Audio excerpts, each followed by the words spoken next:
So good evening, everyone, and welcome to the Institute of Contemporary Art in Boston. I'm Monica Garza, Director of Education here at the ICA. Woohoo! And thank you. And it gives me great pleasure to introduce you to tonight's program with two really wonderful individuals, as you already know, Steve Locke and Evan Garza.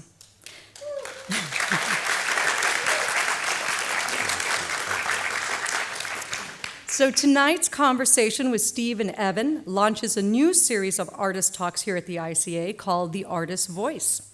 And I should point out, it's so new that it's not even on our website yet. The series will focus on contemporary art and culture and will always be free to you. So please visit our website in the future for further details on upcoming programs. So now let me introduce you to our speakers tonight.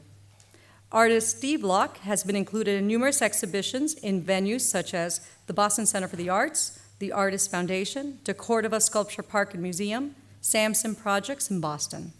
Locke currently serves as an associate professor of art education at the Massachusetts College of Art and Design.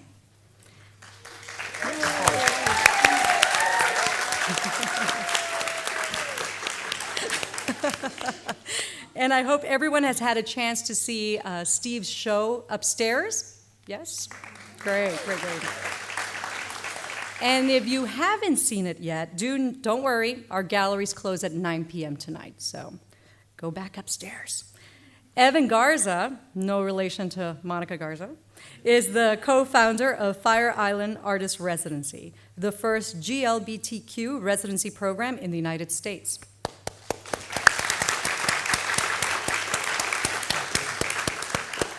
He also currently holds the position of Exhibitions and Public Programs Coordinator at the School of the Museum of Fine Arts in Boston.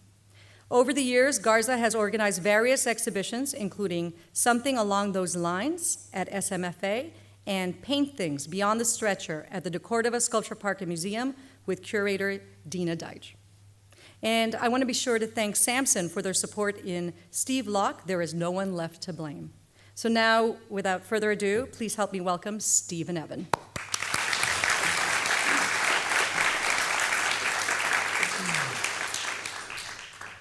Thank you so much, Monica. I just want to say first and foremost that there's no nepotism going on between Monica and myself. We're not actually related. Although our families are both from Laredo, Texas, which is a small border town in Mexico, but what are you going to do? They're related. Yeah. But speaking of, small towns, towns where we grew up, I wanted to start this conversation in Detroit. I want to start in Detroit, which is where you grew up and spent a great deal of time before eventually making your way up here. So tell me a little bit about growing up in Detroit and what that experience has been like. What's funny, I remember Nikki Giovanni saying that she didn't know she had an unhappy childhood until someone told her. Like, she didn't know she was underprivileged until someone told her. And I sort of feel the same way. Detroit is a beautiful city. When I was a kid, in the 60s and 70s, it was called the Paris of the West, is what Detroit used to be called. And there's a huge French-Canadian influence in the city and the architecture and everything. And I used to skip school and go to the Detroit Institute of the Arts, take the bus across town and go by myself. And, because so much of my home life was chaotic, it was really a respite to be in the museum. It was really, really nice. And it was really powerful because I never really thought about being an artist or anything like that. I just it was a nice place, it was quiet, and there were all these things to look at that were just fascinating to me. They'd been wrought by human beings. I really couldn't believe that. And I saw I'll never forget, I saw the Van Gogh, the self-portrait in a yellow hat. It's a tiny painting, it's probably about 10 inches square. It was in a glass box in a vitrine, in the middle of the room.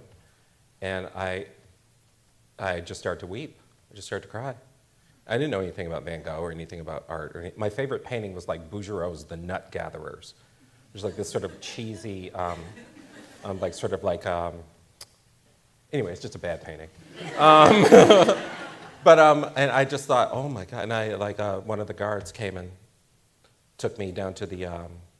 They didn't really have the arena of services that are in museums now, but took me down to get like a Coke or something, and then I took the bus home. It was just, and I couldn't wait to go back and see it again. So that collection, that place, has a huge influence on me. That and the city itself, which is, Detroit is often thought of as this empty, neglected place, and it's just a pernicious and hateful lie. It's not. There's lots of people there. It's a vital, thriving city. It's just been the subject of crime and neglect. And not like, street crime. There's street crime everywhere. But the real crime is, when you own a house and then the neighborhood, quote unquote, changes, and you've owned your house for like 30 years, the taxes go up on your house. So you can't afford to pay the taxes for your own home, so you lose your house. That kind of redlining happened all throughout Detroit. And once, the auto industry was devastated, and it never really came back. It just never really came back.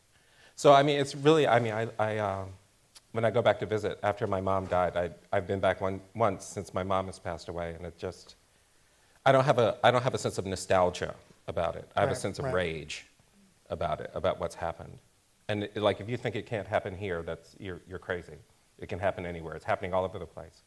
It's happening in Greece. It's happening in Spain. It's happening all over the place. What have been your thoughts just watching the developments with the Detroit Museum of Art ever since the city basically declared bankruptcy, and what's been attempted really with that collection? It's disgusting that Christie's even consented to do a valuation. It's disgusting that they even did that. All they had to do was say, you know what, we don't participate in the destruction of cultural property. Sorry, you can get another auction house to do that, but we're not going to do it. But they chose to do it, so. And intent follows the bullet, so they did it because they want to make money off of it. Of course. The thing that people don't realize about Detroiters is that there will be fire in the streets if they try to sell that collection. People will put their bodies in front of, it's the love that people have for that place. And it's not just, the objects and this sort of false equivalence between people aren't going to be able to eat. Would you rather have food or would you rather have paintings? Right. As if any of the money that's raised from the sale of that work is going to go to anyone's pension. Right. It's disgusting. And Detroiters passed a tax increase, a voluntary tax increase, to raise their taxes to support the museum. So, I really pity them if they try to close it, because there'll just be fire in the streets. Have you had another experience in a museum like you had with that Van Gogh?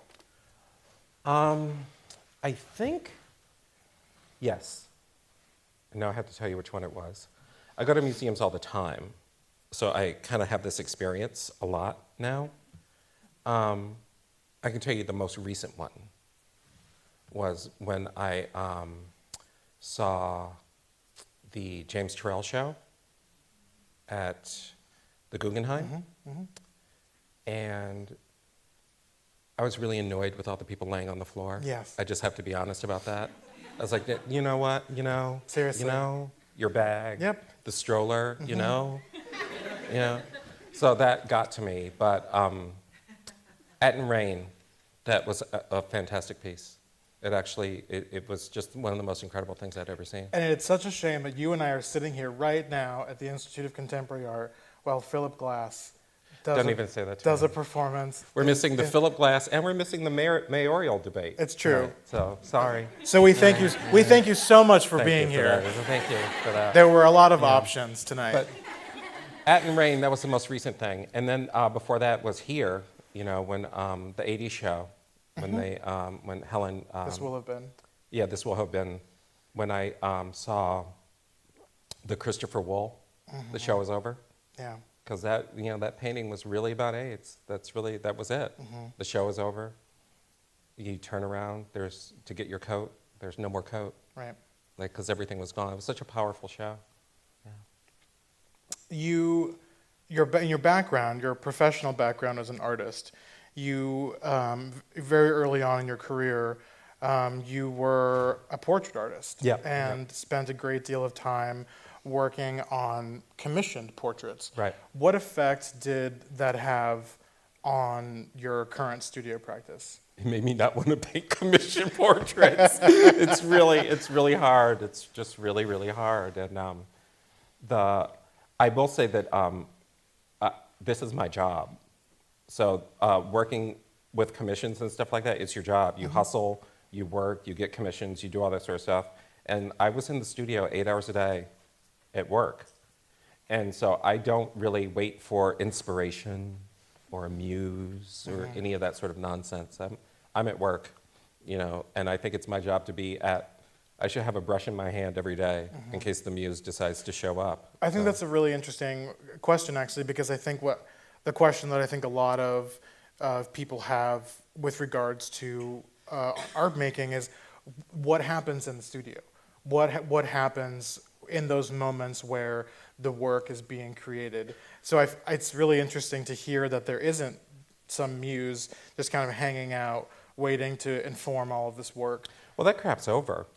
Like, that might have been true, like, in, like, you know, when we believed in spirits or something. Wait, you mean you're telling me that you don't have artists sit for you in your studio? No, I don't. Oh I don't. my God. I don't. It's, you know, it's really funny because I think that I have this conversation. I'm a teacher, and I had this conversation with some of my students last night about art and about who makes it, you know. And I have a tremendous amount of difficulty with the anybody can make art thing. Yes. Because if anybody can do it, then what I wish someone had told me, because I would have saved all that money going to school and learning a craft. I would have just, you know, put out my shingle and done it on my own. But you know, you give a little kid crayons and suddenly they're an artist, right? But if you give a little kid a chemistry set, does that make them a scientist? No, absolutely not. And I think that what I do in my studio is work. It's labor. And it's trained labor. We know this going all the way back to the argument between Ruskin and Whistler. Every move an artist makes is the sum total of all of her training, every bit of it. So this notion that somehow I'm not working when I'm sitting in my studio is just sort of crazy. But I work whether I feel like it or not. Like, I don't think it's not really an emotional thing. There are other artists who are like that. Sure, of course. I just was never that way. And part of it is because of my training. Yeah. It was like, you know, I'm going to be in the life room for 6 hours today. Right. Even though I don't have a commission, I'm going to be drawing for 6 hours today because that's just my job. Yeah. You and I have talked extensively about a number of stories of portraits that were commissioned, subjects of those portraits. Yeah. What is your when you think about that time, in your practice, what is probably the most memorable commission or the sort of strangest story you have of a time when I'm going to tell you this story, but I'm only going to tell you. I'm not going to tell anybody else. Okay, right? because we're girlfriends. This is recorded, right? This is recorded. I want to make sure she's not here. My last portrait commission, okay.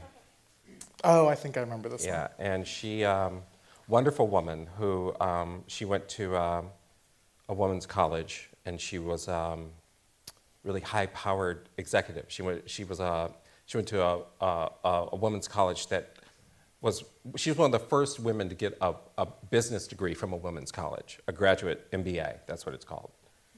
And she wanted me to do a portrait of her and her mother. And I was like, well, okay, sure. And it was a big painting. It was probably about 5 feet by 6 feet. It was really big, and it was going to be over the mantelpiece in her house. And she was really a very handsome woman, but she just was very hard, you know? And then I met her mother. So I did this painting, right? And she was maybe in her 50s, and her mom was like in her 80s, you know? And so I did the painting, and like this, the mother was sitting in this like flowered print chair, And the daughter was like leaning on the back of the chair, and it's like all the sittings. I went out there and took photos and did all this or whatever. So she paid me half in the beginning, which is great. It was really great. So I delivered the painting. It took me about a year. To finish it. I delivered the painting, and she paid me the rest of the money. I was like, this is great, because you never get paid, really. It's great, you know. She called me like a month later, and she said, I want to talk to you about the painting. And I thought, oh, is something wrong with it? Right, we've Was got it a problem, damaged yeah. or something? Yeah. Because you know with paintings, after you paint them, you have to wait a while, and then you varnish them. Yep. And sometimes you varnish them, and the color changes, and people get upset Sure. about it. So he goes, no, it's not the painting. My mother doesn't like it. I was like, oh, well, like, what's wrong? And she said, well, she looks old.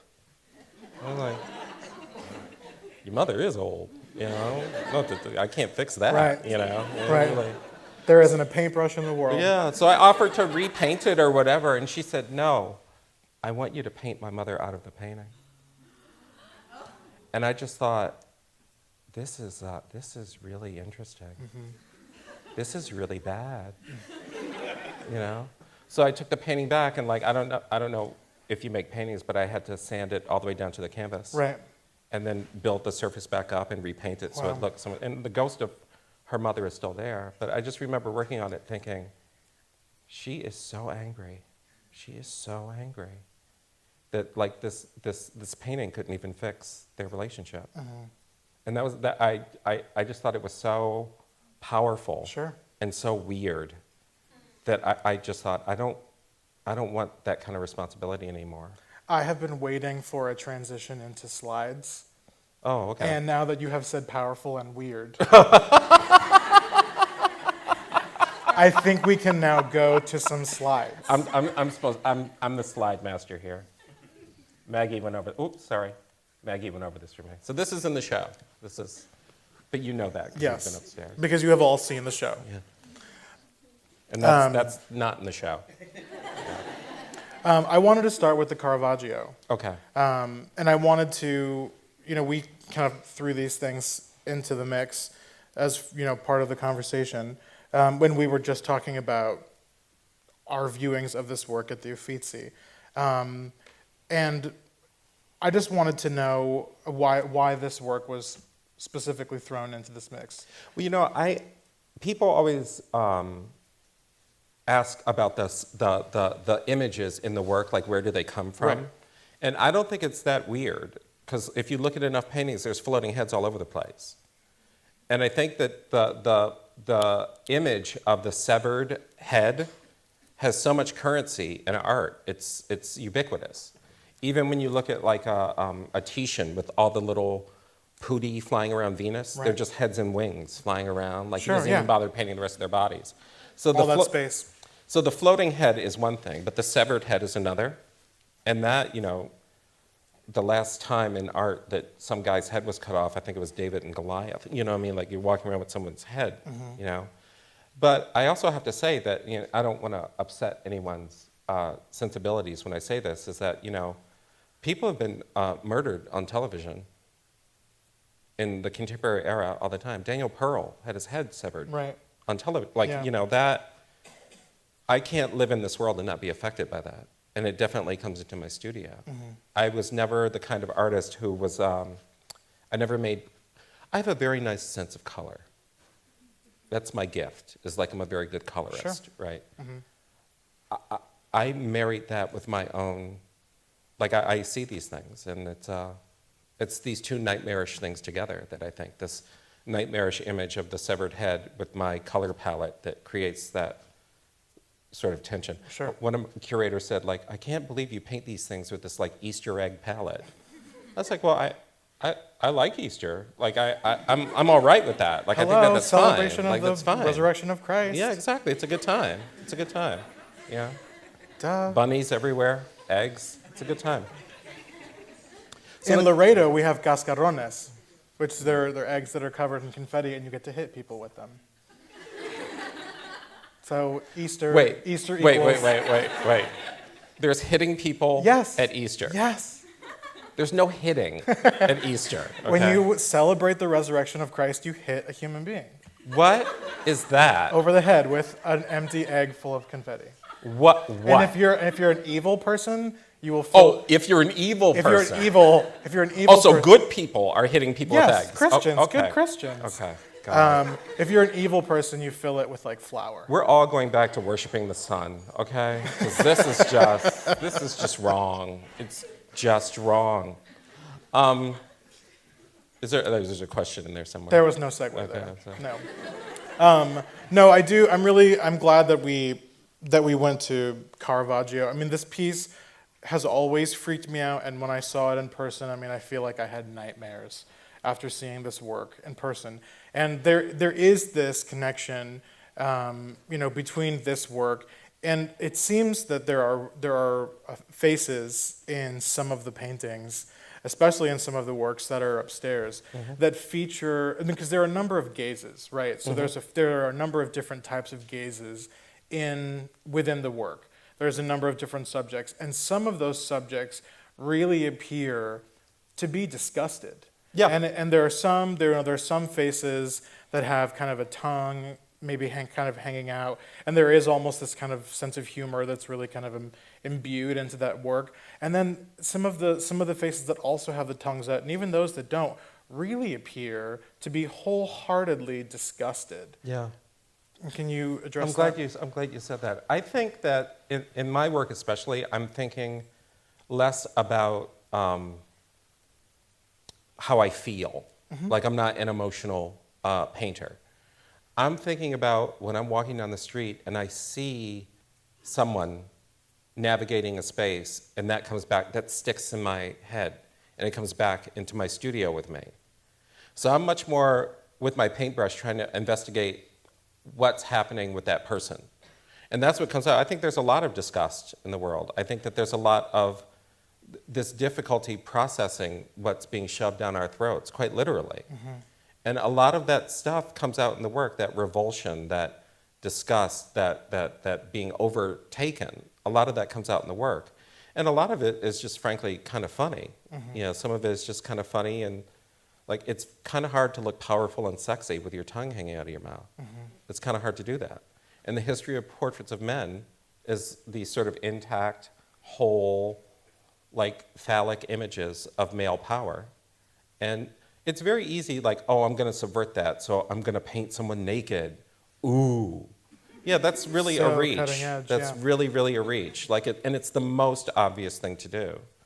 But to take this trope of like being overcome, and to translate it into paint, that's the crux of my project. And that's why the Caravaggio is in there. She's dead. She's dead. Yep. She's still terrifying. Athena has her on her shield because she's still terrifying. And that's the thing. When images get to that point, it's no longer about the artist anymore. Who cares about Caravaggio? It's about that image. So, I mean, that's always been my goal. I don't really want to have a conversation about me in my work. I want this thing to occupy this space and then force another kind of conversation. One of the questions that has continued to come up with viewers of the exhibition is, why men? Isn't that funny? I think it's hysterical. Like, what, really? What?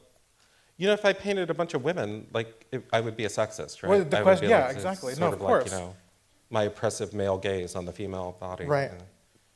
I mean, how dare you? I can't even tell you how tired that argument is. Like, it's so tired. Like, I can paint whatever the hell I want. Like, I think that's the first thing. And the second thing is this. Like, I think men have said plenty about women. You walk through art history, men have had lots to say about women. Right. They continue to do so. Well, yeah, and I think it's, this is Marlene Dumas. This is in the ICA's collection. This is a painting of a man dressed as a woman. And that's the thing, like this notion of gender being this sort of specific, limited thing. It's always, I mean, I'm gay. Sorry. We can refund your tickets on the way out.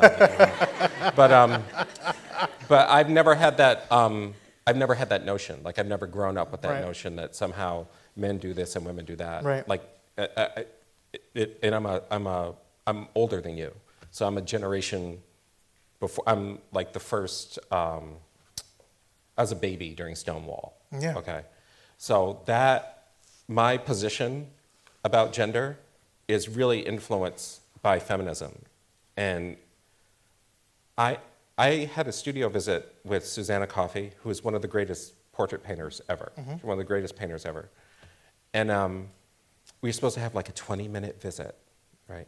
And we talked for 2 hours during my studio visit. My classmates were angry. And we had this conversation. It's like, is this your life? Like the big nude Titian painting. This is what I'm painting. Right. Is this your life? If it's not your life, then why are you painting it? And I had to start painting about my own life. And it's not that, I love women. I had a mother. I adored her. And she's in the paintings. Yes, absolutely. For Christ's She's sake. all over the Yeah. work, But that whole notion that somehow it's not about exclusion, it's about interrogation. I don't have anything to say about women that women can't say about themselves. I'm not the voice, I'm not that voice. And there are plenty of women who are making work about that stuff, like Lisa Yuskavich, and Carolee Schneemann. Yep. Oh my God, Yeah, absolutely. talk to Carolee Schneemann about being female. Right. Have you seen that video of her making out with her cat? Yes. It's like, oh my God. It's astounding. It's the most amazing thing, So there's lots of people who have plenty of stuff to say about that. That wasn't my project. If we go a couple slides back, you can actually see some of those baseboards. Yes. And there's not a detail shot there, but the grid works, Yeah. which feature very small portraits of your mother, are on both of those baseboards, and in many of the other works from that specific body of work. It's a huge. It was losing my mother was geological, and not just because I was super close to her or whatever, but it's very hard to lose a parent. She was my only parent because my father died when I was very young. So it was just really I couldn't process it, and the only way I like I said I go to work every day, so I just started making paintings every day. And I didn't know what was going to happen with them. Evan, no one's more surprised than me that I'm sitting here talking to you. I'm completely shocked by this whole thing. It doesn't suck, don't get me wrong, but I'm completely shocked by this whole thing. So I'm just doing my thing in my studio, and the work just has a life of its own. But when I knew that I was challenged to make a new body of work, when I worked with Camilo Alvarez over at Sampson, and there's so many great artists in that stable that you would go see a show at Sampson of my peers, and I'd think, well, I have to step my game up. Like, this is what Gabriel Martinez is doing, then I need to step my game up. This is what Summer Weed is doing, so I need to step my game up. This is what Susanna Sinclair is doing, so I need to step my game up. And that sort of creative frisson is what brought these works to fruition. But I never, ever thought that I was going to be using that work to make other work. I thought that work was, in and of itself, complete. But I wanted to build my work out of my work, and that's what happened. I just started building my work out of my own practice. Yeah. A lot of the work, the subjects in the work itself, can really be understood as objects, and I don't mean that necessarily exclusively in a physical sense, but they're objects of gaze, they're objects of lust, Yep. they're objects of disgust, they're objects of desire in many cases, and in some cases, specifically now that we have this slide open, in many cases, in this new body of work, this recent body of work of yours, they are actual physical objects, Right. freestanding, three-dimensional objects. Can you address this recent shift towards the freestanding, three-dimensional object in your work, in your practice? Because it was not something that was necessarily present apart from the wall-mounted work. Oh no, no. A couple of years ago. I mean, the work you saw when you saw the show at Sampson, you were like, "Whose work?" I'm like, "What?" It's new, and it's not new to me. Sure, it's of just course. part of my thinking Of course. that has been manifested because I've been fortunate enough to have these exhibitions. But And I don't want to make it sound like it was a linear thing, like first I did this, and then I did this, and then I did this, because when artists say that, they're usually lying, because that's not the way things work. It's, I had this on top of that, and I thought, hey, that looks, and I live in my studio, so my work is all around me all the time. So you live in Massachusetts, there's plumbing coming out of any number of places. It's the weirdest place. Like, you go into like some house on the Cape, and there's it's just weird. So all of that is in my head. It's also this notion that I wanted the paintings to have, the history of painting is the history of signage, right? And I wanted the paintings to feel like signs. And so I was looking at the form of signs, how they occupy like the Keep Off the Grass sign, which was the piece that was in the in Paint Things, And so thinking more about that, I wasn't thinking about sculpture. Like, I think Right. I don't want to be disingenuous about it. Sure. I think sculpture just happened, but I wasn't thinking, I'm going to make sculpture today. And Like, I wouldn't who even thinks necessarily that? classify that work as sculpture. I don't think of it I mean, that I think way. it's left for someone else to make, to force that signature upon the work. But I don't necessarily think that that's something that you necessarily intended for the work. I mean, I see everything that's up in that gallery as painting. Right, and that's my background. That's the history that I want to stand in. Like, I think that I learned everything from Rauschenberg. Right, Thank you. that was the moment for me. And seeing the combines, and I saw the Guggenheim retrospective when I was in undergrad, and that I was like, that guy can do anything. Like, what can't he do? Oh, let's do a performance. Let's make a video. Let's build electronic art. Let's combine painting and sculpture. So I think that if there's a painting tradition that I fall into, it's closer to the combine than it is to like making a sculpture. And when he made that shift, he was very much thinking about signage. Right. I mean, it was, he was in a relationship with Jasper Johns at the time, which is not something that we discuss art historically, but it was the case. Right. And he brought a physical presence, we'll put it that way, to Rauschenberg's work that was not there previously. And Rauschenberg was really very much thinking about signage. It was 1954 when he made the first Combine, and he was very much thinking about a lot of those sentiments that sort of prefigured a lot of what later became pop. Right. But he was totally thinking about signage. You look at you can see the path from Rauschenberg to someone like Wendy White. Right? Oh, yeah. With the sort of paintings that are about buildings but aren't buildings.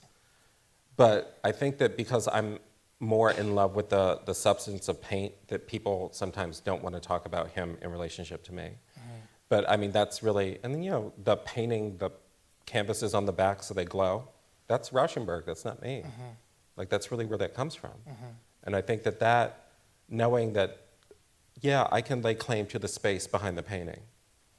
Rauschenberg did it first, so then I get to do it. And that's one of the reasons why I was so excited when you started the residency program. Because as soon as I have this discussion about Rauschenberg, have this discussion about Johns, everybody talks about the influence that George O'Keeffe had on Stieglitz. Everyone has that conversation.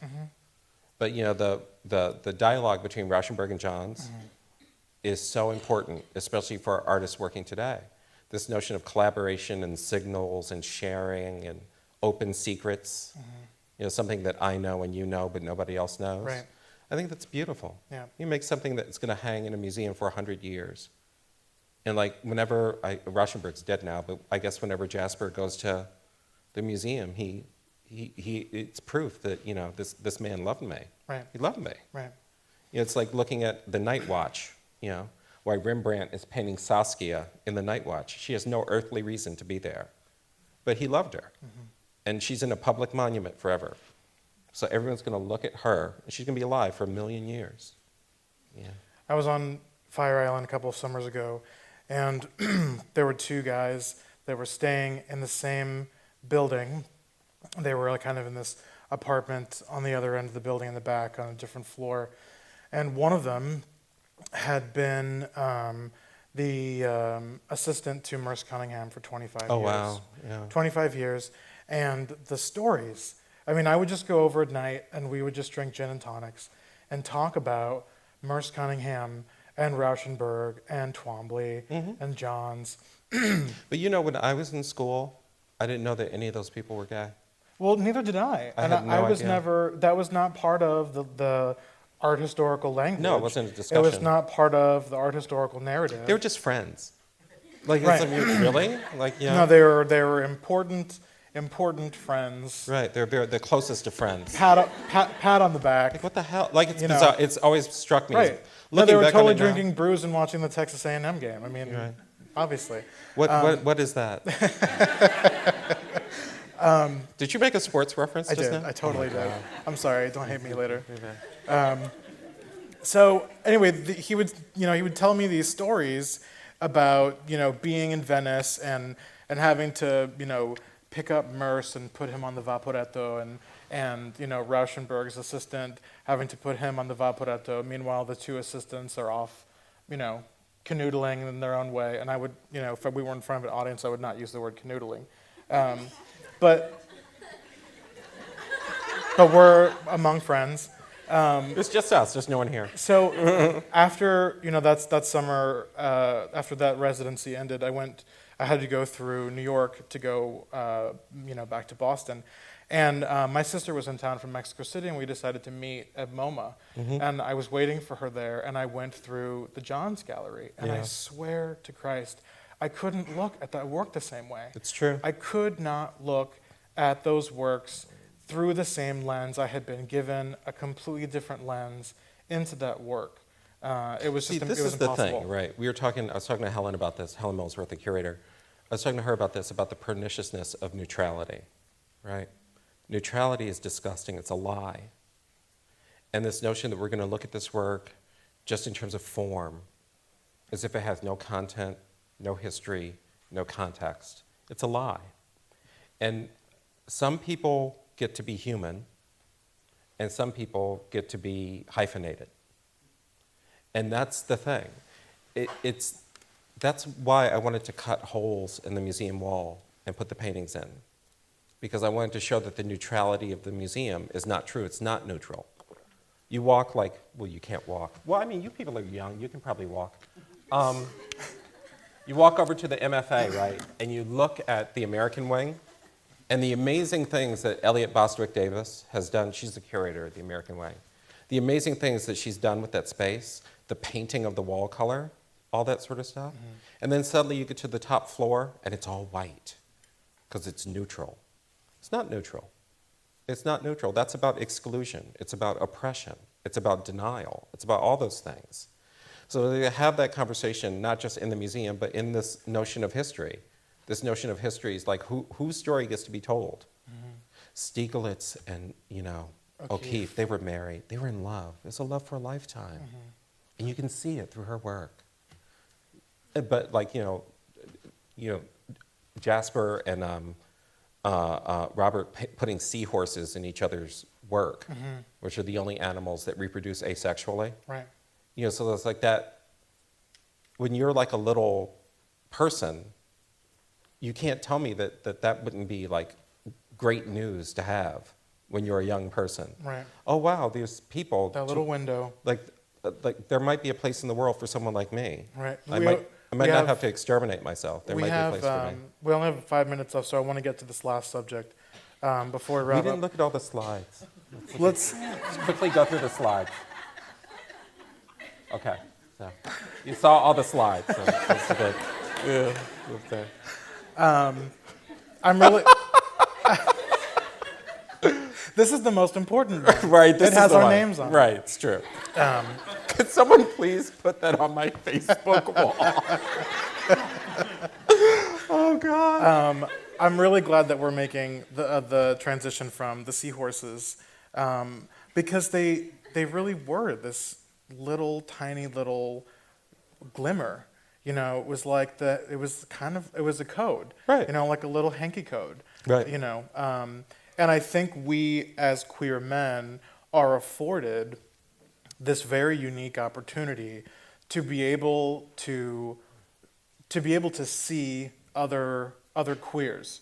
So whether you're female or male or trans or genderqueer or whatever, you are allowed to see other queers in a very specific way. Well, it's like that movie, They Live, with the sunglasses. You put on the sunglasses, you can see all the monsters. That's really essentially what it is. But I think And you're born with those glasses. right, but it's different because you're younger than me, and there was a time when, like, people always say to me, oh, I love children, I really do. Bless your heart. I tell my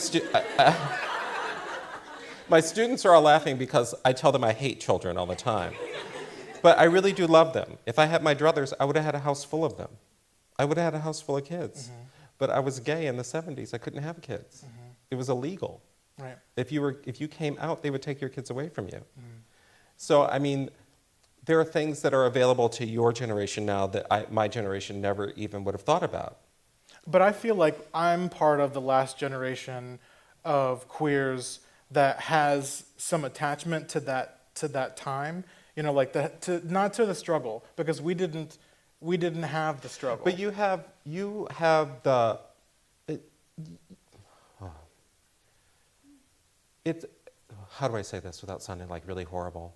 Like it's really like things aren't okay. Right. Like in some ways they're worse now than they've ever been. Sure. There's a certain assimilationist brand of homosexuality that's completely acceptable. Well, there's a certain freedom that we lose every time we become Well, like more free. how many people have asked you when you and Broder are having kids? Oh my God. Now that you're married, all these sort of weird heterosexist notions get put onto you. Well, no, of course. I mean, because all of those heteronormative traditions get imposed on me as a result of participating Because in you that. have this thing. And when the issue was marriage instead of human rights, like I don't want the right to be married. I don't want that right. I want the right not to be murdered. That's the right I want. And I think these sort of large gay and lesbian organizations have taken their eyes off the prize. The prize was never Oh, to absolutely. be like straight people. Who wants to be like straight people? Right. No offense, sorry, but you know, it's in John Waters in Female Trouble, where she says the world of heterosexuals is a sick and boring existence. You know, like that's the way I grew up. I thought, well, you know, that's great. I don't have that to worry about. You know, I don't have that to worry about. You know, but I mean, so like this notion that everybody wants to be the same. Everybody has to be the same. Let's all be assimilated. Let's all be like these sort of middle class, middle brow, middle intelligence, so everyone can be the same. And that's not diversity. Well, that's oppression. I want to That's what it ask is. specifically about that tension in the work, that gaze. Yeah. Specifically that gaze. Yeah. And how that makes its way into the work. You know, I see you. And that's like a big thing. Like this notion that somehow in my subjectivity, you know, North Carolina just banned Ralph Ellison's Invisible Man, okay? So that's where we're at as a culture. And it's very easy to look at North Carolina like they're backwards, but like, that happened here. Right. That's this country. It's not like North Carolina is somewhere out in outer space. It's part of the country. Right. You know, whose fault is that? That's my fault. Right. There's no one to blame for that but me. So I have to fight for that. And that's really what a lot of the show is about. There's no one left to blame. There's no one left to blame. When Kate McCrae said it's like being at a cocktail party where everybody's sticking out their tongues, like when she talked about the wall of paintings, I thought, it's like being at a cocktail party, but everyone you know is dead. Everyone else who was supposed to be there with you is dead. That's what my life is like as a 50-year-old gay man. Like, I did not show up here all by myself. I had a whole cohort of brothers and sisters with me, and they're not here. So when I'm making my work, all that stuff comes into it. It's too late. There's no one left to blame for anything anymore. We can't say it's so-and-so's fault, it's so-and-so's fault. It's your fault. Right. You're sitting here. I remember my mother said to me once, I said, Mom, why doesn't God do anything about this? Why doesn't God do anything about that? And I'm not a religious person. I don't believe in God, but my mother was deeply religious. And she said, God did do something. He made you. And I thought, yeah, that's really it. I can look to somebody else. There may be fairies, there may be elves, but God helps those who help themselves. Like, it's true. Right. Yeah. Well, My favorite Do you quote. want to look at the slides again? My favorite quote of your mother's, and I want to end with that, is something that you mentioned to me this summer on Fire Island. And let me know if I get the quote right, because I know that I'll get it wrong, because I have terrible memory. You do not have a terrible memory. But it is that artists exist. God put artists on the earth to show us something that we needed to see. You're close. Okay. So I think that God made the artist to show people things that they need to see. Yeah, that was her view. So she's remarkable. Yeah. Thank you.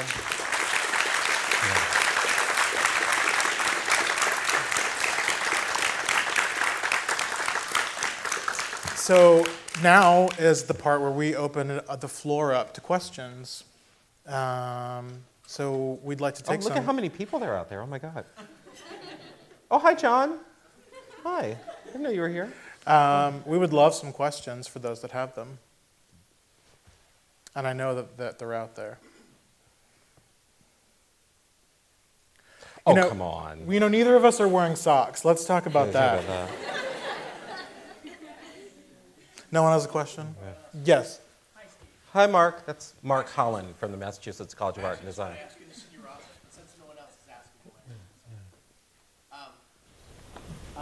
You talked about something that I think about a lot, which is people's physicality, and how we sort of move around space and things. But I'm so curious about the open space in all of the work. But it's not open; it's filled with color and other things. So I wonder if you could just sort of talk about that a little bit, about how physicality. When you said physicality, I thought about filling space. Right.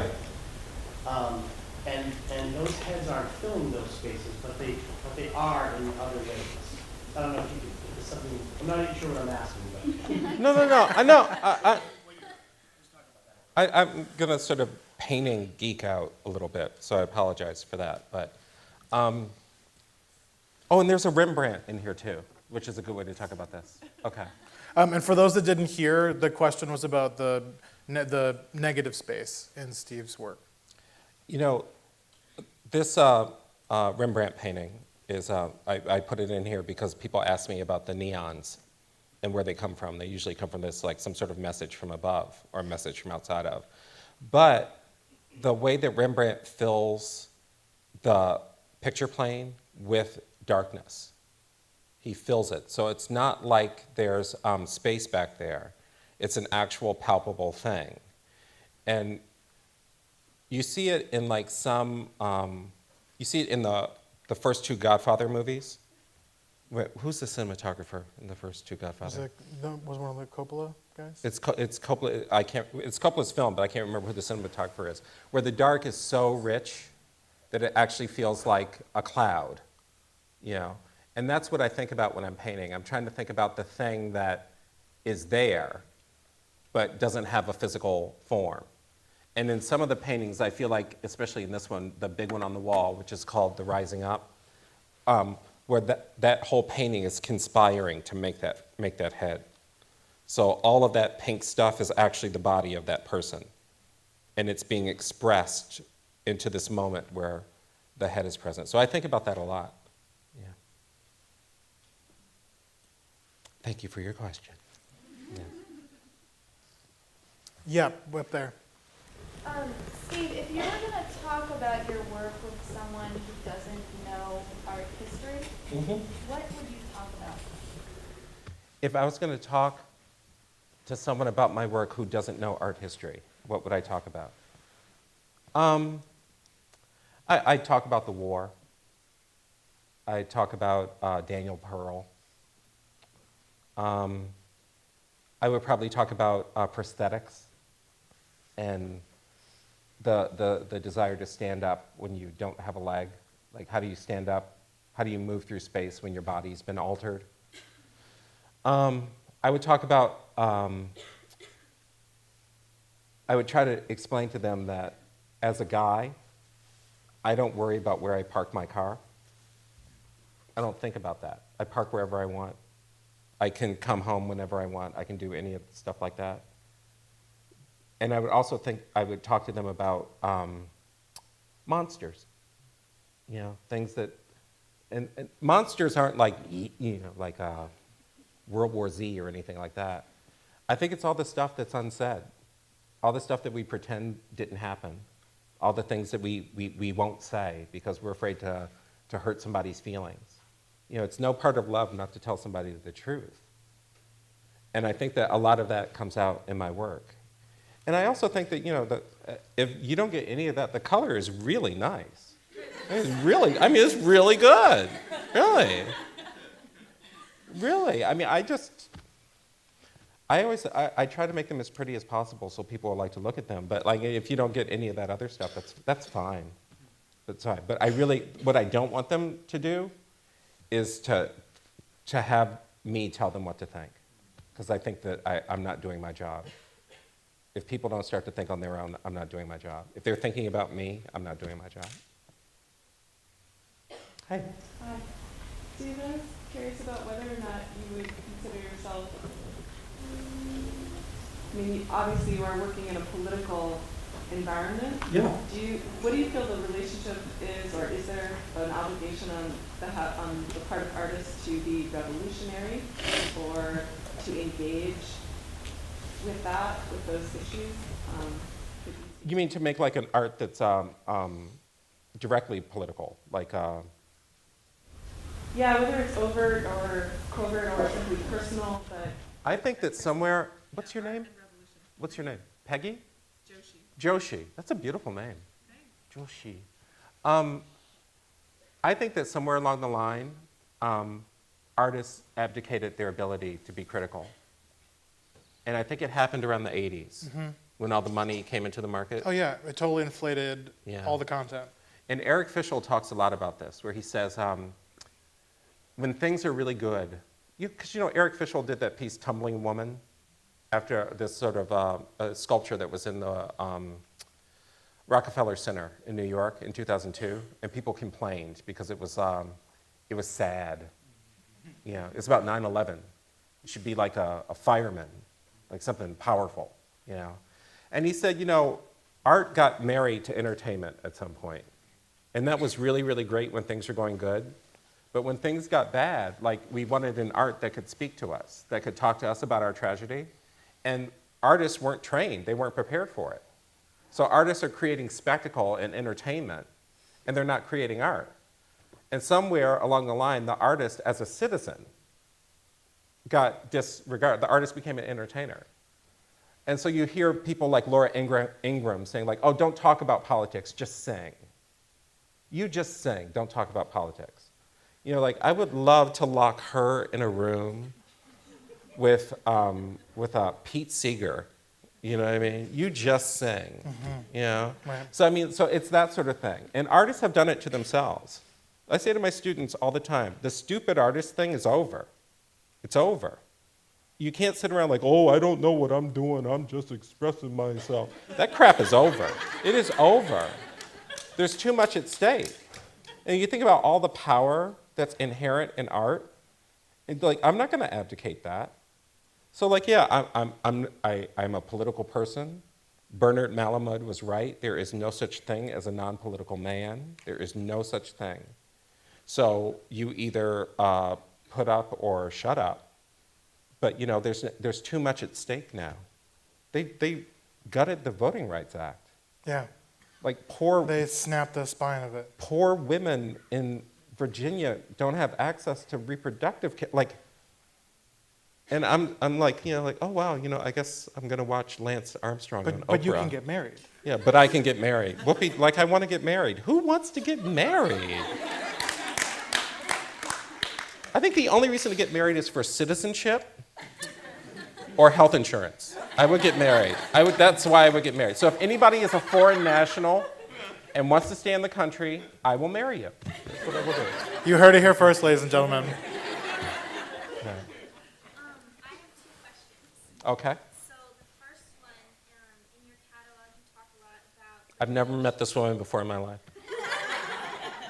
So the role of language in the work and the role of the other objects that accompanied the paintings in the Samson show. Yes. Okay. Language is in all of it. So in the titles, the fractions of the little bits of speech, all that stuff comes up in all of the work. In all of the work, I have a little notebook that I write down these little fragments of language. I'm working on another neon piece that says, have I not done enough for you? Like, that's one that stuck in my head. There's lots of other rug pieces. That was like a huge part of the practice. I think because of the space of Samson and the installation here, we didn't have room to put them all in. But there's others, so that still continues. And I'm also working a lot more with wallpaper and things like that. I'm trying to make my own wallpaper, which is really hard. It's really, really hard. It's hard. Yeah. But I guess one of my students, Ms. Cantrell, knows a place online that I can have it done. But for some reason, I was trying to do it myself. But it's a dumb idea. It's a dumb idea. Yep. Hi. How do you deal with that sense of political responsibility when you're just, because you talked about like going to the studio, you're a worker and you just work, but you also just kind of talked about that as an artist you sort of have that political responsibility. How do you? It's not just as an artist, Rachel, it's as a human being.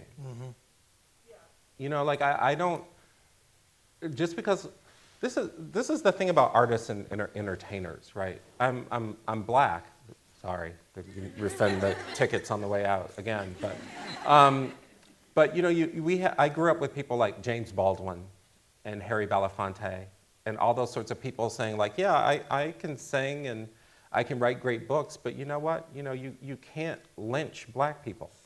You can't do it. You know, so I mean, I think it's the same thing. Yeah, I'm an artist, and I vote, I write letters, I donate money, I give my time, I do all that sort of stuff. Anything an engaged citizen can do, you have to do it. You know, there's the Red River Women's Health Clinic. Send them money.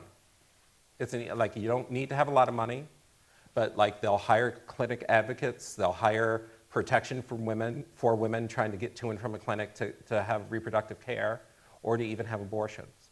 Like, that's something that anybody can do. It's so easy to say like, oh, this problem is so big. Gosh, maybe Obama will fix it. Obama really needs to do something about Miley Cyrus. Like, Obama needs to fix all this sort of stuff. I was really hoping she was going to come up in this conversation. I love her. It's just really great. We snuck it in. It's really, really great. You know, but like we all, like there's no one left to blame. There's 350.org. There's all sorts of, like this whole Commonwealth will be underwater in 15 years. In 15 years, the Back Bay will flood. This isn't a joke. There's no time. So like if it's not just up to me, it's up to all of, like who are you going to blame for that? Someone should have fixed this. Like, that's not going to work. That's not going to work. There's huge devastation going on in Colorado. So, I mean, like, this notion that somehow we can't do anything because we're artists is crazy. We can do other stuff. Once a week, you can be a clinic escort, walk some woman into, or you can drive, you could go to Texas, God forbid, Hey. you know, and drive women from one side of the state to the other so they can get a pap smear. That's what people are doing. You look at your generation with Occupy, it was amazing. The government didn't help anybody during Hurricane Sandy, Superstorm Sandy, sorry. You know, that was all those people in Occupy doing all that stuff. So like you're more, what is that Marianne Williamson thing? Where our fear isn't that we're weak, our fear is that we're actually much more powerful than we could ever imagine. We're just hugely powerful. Hi. Do I like pink color? Yes, I do. I do. I was going to wear pink shoes tonight, but they didn't go with the suit. It's sort of sexy, isn't it? Yeah, that's really, I think so. It's like sort of flesh. It's like the inside of your body. It's very sexy, I think. Yeah. Yes, sir. Hi. So you said that earlier that you walk around, you observe things, and they stick with you. have you observed anything or encountered something that you haven't been able to work with and you consciously knew the subject, and if you feel comfortable sharing about that or what that was like, knowing that you're a person that expresses those things but then you couldn't really work with it? I couldn't process what happened to Trayvon Martin. I could not process it.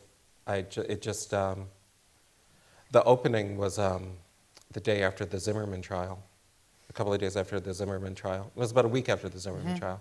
I called Helen and I told her I wanted to cancel the opening because I could not process it. And that's going to come out in the work. I mean, because it's part of my life. But and I also I'm having a really, really difficult time processing what's happening in Syria right now. I spent a lot of time in Turkey. I have lots of friends who are Muslims, and that's been heartbreaking. And thank God for Facebook, because that's the only way I know that people are all right, people are safe, and stuff like that. So there's a lot of stuff out there. I don't want to. It's not like a digestive thing. You know what I mean? Like some of it gets stuck, and I don't know how that stuff is going to come out. But I didn't realize. I was talking to Helen. I didn't realize how upset I was about the Zimmerman verdict and the murder of that boy until that verdict was read. And Helen, God love her, wouldn't let me cancel the show, but she wouldn't let me cancel the opening, but I was just, I still can't. Yeah. I mean, I think and you and I have talked about this a lot. When the Voting Rights Act was destroyed, it was the day before Gay Day, when Prop 8 and DOMA. Were both overthrown. And what's interesting about that is that in 2008 we elected a black president, and on the same night Prop 8 passed in California, and just 5 years later we would be in a position where now gays have freedom, but it becomes legal now to discriminate based on race. You know how instantaneous that was? The day that was struck down, Texas re-implemented all of those. Immediately. Like the minute. Immediately. And I got nothing but love for you, and for you, Monica, but not so much for Texas, really, really. So I mean, that's what I mean. It's not like, oh, we're all set now. Everything's all set. No, it's not. That's not true. Yeah, things. I have this big thing coming up at work, right? And everyone's like, oh, it's going to be easy. It's going to be a breeze. I don't take anything for granted. I don't take anything for granted because everything can be taken away. If you read one book, you don't read enough.